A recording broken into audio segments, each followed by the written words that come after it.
सिवा कोई दूसरा चारा ना हो तो हम क्या कहें। हम 2021 में आई यूपी पुलिस दरोगा भर्ती के बारे में बात कर रहे हैं। धांधली के आरोप लग रहे हैं, उस पर बात करेंगे, लेकिन उससे पहले टाइमलाइन पर गौर करिए। 2021 में सब इंस्पेक्टर यानी एसआई के पद पर 9,534 भर्तियों का ऐलान हुआ। तकरीबन 12 लाख लोगों ने इसके लिए आवेदन दिया। 12 लाख में से लगभग 7,61,000 अभ्यर्थियों ने परीक्षा दी। 12 नवंबर 2021 से ऑनलाइन परीक्षा शुरू होती है। एक दिन में 3 शिफ्ट लगाकर परीक्षा करवाई जाती है। कुल 54 शिफ्ट का ये क्रम 2 दिसंबर 2021 तक चलता है। 14 अप्रैल 2022 को मेरिट लिस्ट निकाली जाती है, जिसमें 36,170 अभ्यर्थियों का नाम आता है। अब परीक्षा के 2 चरण बाकी हैं। पहला, दस्तावेजों का सत्यापन यानी डॉक्यूमेंट वेरिफिकेशन। अभी यही प्रक्रिया चल रही है। इसमें देखा जाएगा कि अभ्यर्थियों ने आवेदन के वक्त जो जानकारी दी थी उसे साबित करने के लिए उनके पास पक्के दस्तावेज हैं या नहीं। इसके बाद शारीरिक दक्षता की परीक्षा होगी, सादी भाषा में कहें तो फिजिकल। इसमें देखा जाता है कि अभ्यर्थी पुलिस विभाग की जरूरत मुताबिक चुस्त है या नहीं। इसके तुरंत बाद मेडिकल होगा। जो अभ्यर्थी पूरी तरह स्वस्थ पाए जाएंगे उनके नाम फाइनल मेरिट में आएंगे और उन्हें प्रशिक्षण के लिए पुलिस अकादमियों में भेज दिया जाएगा। अमूमन ऐसी परीक्षाओं में शामिल होने वाले सारे अभ्यर्थी शारीरिक दक्षता के लिए दौड़ने या लंबी कूद की पूरी तैयारी करके रखते हैं। इसलिए डॉक्यूमेंट वेरिफिकेशन वो आखिरी सीढ़ी है जहां पात्र या अपात्र का अमूमन फैसला हो सकता है। और इसी प्रक्रिया के दौरान तकरीबन 100 अभ्यर्थी लखनऊ के इको गार्डन पहुंचकर भर्ती प्रक्रिया के विरोध में आंदोलन शुरू करते हैं। मांग रख देते हैं कि भर्ती प्रक्रिया में धांधली की जांच के लिए एसआईटी का गठन हो। कुछ अभ्यर्थियों ने पूरी भर्ती को ही प्रक्रिया को निरस्त करने की मांग भी की है। ऐसे में ये बात किसी के भी दिमाग में आ सकती है कि ये मांग ऐसे अभ्यर्थियों ने उठा दी हो जिनका चयन नहीं हुआ था, और इसी खींच में ये लोग भर्ती प्रक्रिया पर सवाल उठा रहे हैं। लेकिन तब आपके सामने यूपी के स्थानीय अखबारों की कतरनें आती हैं। पिछले हफ्तों में उत्तर प्रदेश के स्थानीय अखबारों ने लगातार इस परीक्षा में बड़े पैमाने पर हुई धांधली की तरफ इशारा करती खबरों को छापा है। 14 नवंबर को यानी ऑनलाइन परीक्षा के तीसरे दिन खबर आ गई कि लखनऊ के जानकीपुरम विस्तार में पढ़ने वाले कॉस्मो फाउंडेशन परीक्षा केंद्र से 2 नकलचियों सहित 4 को गिरफ्तार किया गया। इसमें एक तो सशस्त्र सीमा बल यानी एसएसबी का जवान था। अमर उजाला ने तब अपनी खबर में लिखा कि ये लोग केंद्र के बाहर बैठकर अंदर बैठे अभ्यर्थी को उत्तर बता रहे थे और इसके लिए इस्तेमाल हो रहा था ब्लूटूथ का। इसका मतलब ये हुआ कि तमाम जांच के बाद परीक्षा केंद्रों के अंदर ब्लूटूथ डिवाइस ले जाए जा रहे थे। अब 26 नवंबर को दैनिक जागरण में छपी इस खबर को देखिए। इसमें बताया गया कि किस तरह यूपी एसटीएफ ने 3 ऐसे साइबर एक्सपर्ट को पकड़ा जिन्होंने परीक्षा केंद्र के मास्टर कंप्यूटर को ही हैक कर लिया था। इसके बाद इन्होंने केंद्र पर परीक्षा के लिए इस्तेमाल हो रहे कंप्यूटर्स को रिमोट एक्सेस पर लिया और अभ्यर्थियों के प्रश्न पत्र हल कर दिए। इसके लिए हर अभ्यर्थी ने 8 से 10 लाख दिए। ये वाकया मेरठ का था। अब 28 नवंबर को छपी अमर उजाला की इस खबर पर गौर करिए। अखबार ने लिखा कि वाराणसी पुलिस ने भदवर स्थित केंद्र से एक सॉल्वर को गिरफ्तार किया। ये दूसरे अभ्यर्थी के स्थान पर परीक्षा देने आया था। इसके पास से पुलिस को फर्जी आधार कार्ड और प्रवेश पत्र भी मिला। हमने यहाँ आपको अलग अलग शहरों से संबंधित 3 खबरें बताई। आप खुद इंटरनेट पर दरोगा भर्ती और गिरफ्तार शब्द सर्च करके देखिएगा, आपको दर्जनों खबरें मिलेंगी जो ऑनलाइन परीक्षा के वक्त ही छप गई थी। कहीं ब्लूटूथ से जवाब बताए जा रहे थे, कहीं सिस्टम हैक किया जा रहा था, तो कहीं सॉल्वर को परीक्षा केंद्र में भेजा जा रहा था। ये सारी बातें खुद यूपी पुलिस की एसटीएफ द्वारा मारे गए छापों में भी सामने आ रही थी। इसके बाद 10 दिसंबर को परीक्षा की आंसर की जारी हुई। इसके सामने आने के बाद अभ्यर्थियों को अंदाजा लग गया कि उन्होंने कितने प्रश्नों के सही उत्तर दिए, और इसी के बाद से अभ्यर्थियों ने सोशल मीडिया पर अभियान चलाना शुरू कर दिया। 15 दिसंबर 2021 को उत्तर प्रदेश भर्ती एवं प्रोन्नति बोर्ड लखनऊ ने एक प्रेस नोट जारी किया। इसमें बोर्ड ने परीक्षार्थियों को भरोसा दिलाया कि आंसर की को लेकर उनकी आपत्तियों को दर्ज किया जाएगा और इसके बाद ही मेरिट लिस्ट जारी होगी। साथ ही अभ्यर्थियों की बायोमेट्रिक जानकारी की भी जांच होगी। आखिरी में बोर्ड ने लिखा कि ऑनलाइन लिखित परीक्षा के संबंध में सोशल मीडिया पर वायरल हो रही खबरें भ्रामक और निराधार हैं। बावजूद इसके 14 अप्रैल को जब मेरिट लिस्ट आती है तब अभ्यर्थियों के सब्र का बांध टूट जाता है। वो कभी पुलिस मुख्यालय, तो कभी भर्ती बोर्ड, तो कभी उप मुख्यमंत्री को ज्ञापन देते हैं, पर चिंताओं का निवारण नहीं हो पाता। थक हार कर राजधानी लखनऊ के इको गार्डन में आंदोलन शुरू होता है। ललन टॉप ने इन आंदोलनकारी अभ्यर्थियों से बात की। सुनिए उन्होंने भर्ती प्रक्रिया को लेकर क्या आरोप लगाए। ये देखिए, ये मैंने आपको पहले दिखाया है कि ये जो फोटोग्राफ्स है ये प्रॉपर जेन्युइन फोटोग्राफ्स है।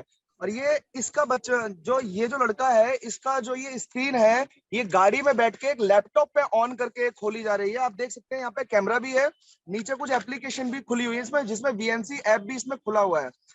इस बच्चे का पेपर बाहर गाड़ी में बैठ के दिया जाता है और इस पे कुछ इस जो ये जो पिक्चर थी, इस पिक्चर को कुछ एडिट करके वायरल करते हैं कि कोई भी अगर विभाग चेक करेगा तो ये पिक्चर जो है आपको बता दिया जाएगा कि ये पिक्चर एडिट है। लेकिन ये पिक्चर जो है एडिट जो है वो कुछ ही जगह पे है। जैसे कि देखिए मैं दिखाता हूँ, ये हम लोग की टेस्टेड रिपोर्ट है। ये जो पिक्चर एडिट है वो सिर्फ एक यहाँ पे एडिट है, एक यहाँ पे एडिट है, यहाँ पे एडिट है। अगर देखा जाए तो आप शायद इस चीज को अच्छे से समझ पाएंगे कि अगर इस पिक्चर में देखा जाए, देखिए मैं दिखाने की कोशिश करूंगा आपसे कि ये जो यहाँ पे जो 2 पॉइंट है, ठीक है, 2 कॉलम है, यहाँ पे एडिट है ये पिक्चर, ये जो एरो है यहाँ पे एडिट है और ये जो पॉइंट है यहाँ पे एडिट है।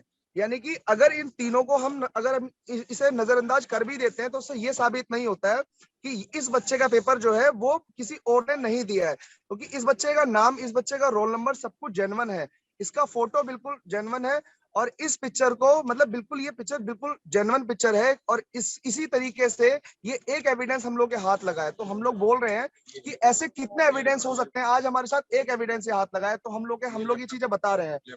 और देखिए ऐसे ही हमारे पास बहुत सारे एविडेंस है। ये देखिए इसी तरीके की वीएनसी एप्लीकेशन के थ्रू जो है ये बहुत सारी मतलब बहुत बड़े स्तर पर धांधली कराई गई है। क्योंकि देखिए जिन लोगों के नाम या रोल नंबर हम लोगों ने हाईलाइट किए हैं या आगे किसी अधिकारी को दिए हैं, सिर्फ उन्हीं लोगों पे कार्रवाई की गई है। लेकिन आप ये नहीं कह सकते कि कार्रवाई सभी पे की जा रही है। आंदोलनकारी अभ्यर्थी जिस कार्रवाई का जिक्र आपने सुना उसे भी आप अखबारों की कतरनों में खोज सकते हैं। 7 मई 2022 को लखनऊ पुलिस कमिश्नरेट ने एक बड़ा खुलासा करने का दावा किया। पुलिस भर्ती बोर्ड के अधिकारियों ने 6 अभ्यर्थियों को परीक्षा में हेराफेरी करके पास करने के आरोप में गिरफ्तार किया। इनमें से किसी ने परीक्षा केंद्र के मैनेजमेंट को पैसे खिलाए तो किसी ने सॉल्वर गैंग का सहारा लिया।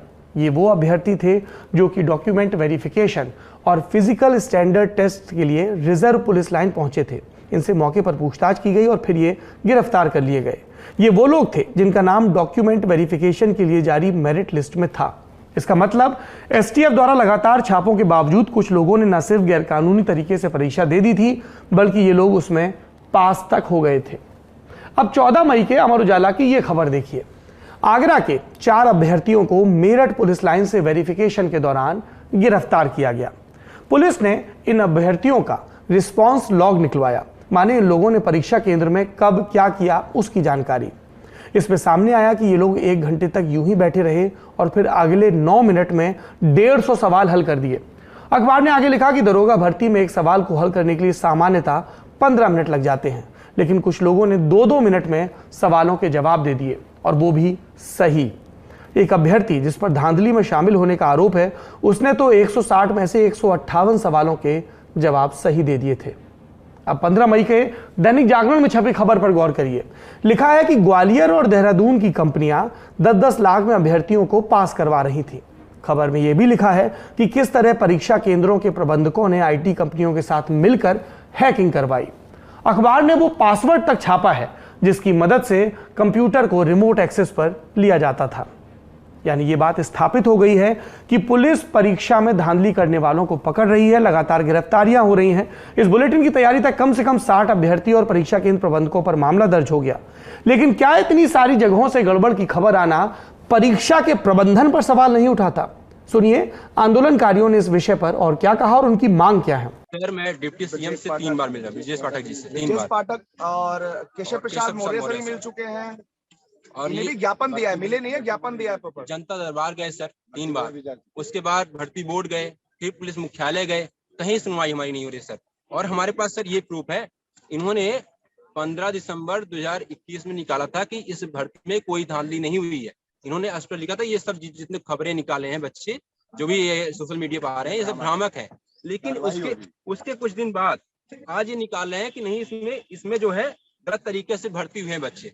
इन्होंने निकाला, यहाँ पे लिखा भी है ये चीज को कि उनके द्वारा अनुचित साधनों का प्रयोग कर अपराधीकृत किया गया।